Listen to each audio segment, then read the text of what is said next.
Now, as we keep going up and down with the markets, as you heard from Tiki, the volatility is unpredictable and is likely to be around for some time to come. But we saw that big plunge in the oil price, bit of a recovery today.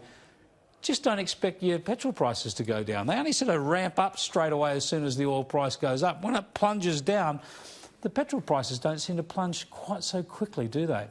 Now, let's stick with the US for a moment and have a look at what's happening there. New York Post columnist Michael Goodwin caught up with us earlier today. Joe Biden and Bernie Sanders are the last candidates, of course, remaining in the Democratic race. But people are concerned, of course, as we've highlighted on this show many times, by the continued stumbling, bumbling performances by the former Vice President, Joe Biden.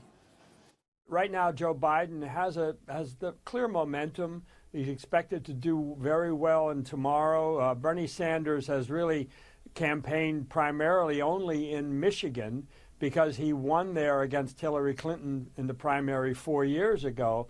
But the polls have Biden with pretty much big leads everywhere. So there are, I think, half a dozen states altogether tomorrow, so it's not as big as Super Tuesday. But if it confirms the results of Super Tuesday, meaning Biden continues to win and rack up delegates, then it's, I think, very, very difficult to see how Sanders prevails. In my recent column, I talk about Biden's cognitive issues, which have resurfaced again. And it's a reminder that these things that were, where he couldn't remember where he was, where he really gets tied up in his own language. He says things that are simply gibberish. This was very common until this recent winning streak. And it's as though the winning streak has caused everybody to have amnesia about Biden's deficiencies. And I say in the column that they're going to come back. This is the same person. They've already started to come back since I've written that. Over the weekend, he basically tripped up over a sentence, and he ended up saying we have to re-elect Donald Trump.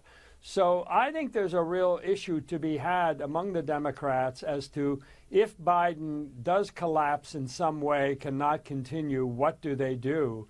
And I predict that Hillary Clinton would have to be on the short list for those that the party could get behind. They will not get behind Bernie Sanders, no matter how many delegates he has, unless he has a majority, which he's not going to have.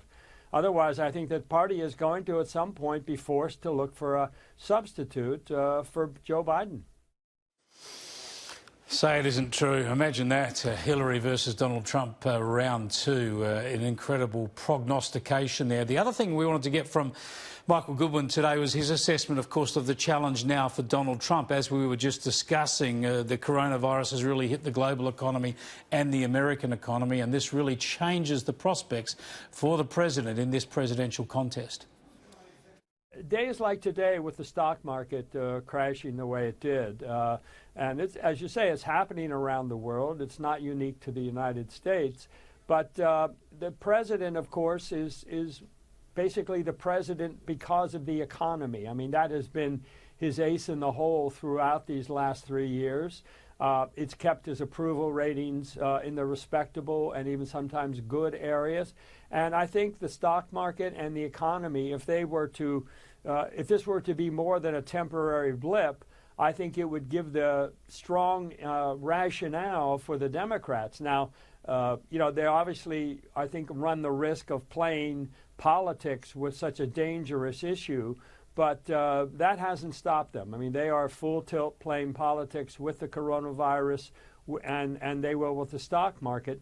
The problem is for them, when Biden won the last round of primaries, the market went up on the relief that it was not going to be Bernie Sanders as the Democratic nominee. So a lot of tricky currents at play at the same time here. Yeah, it gets curiouser and curiouser in the US at the moment too.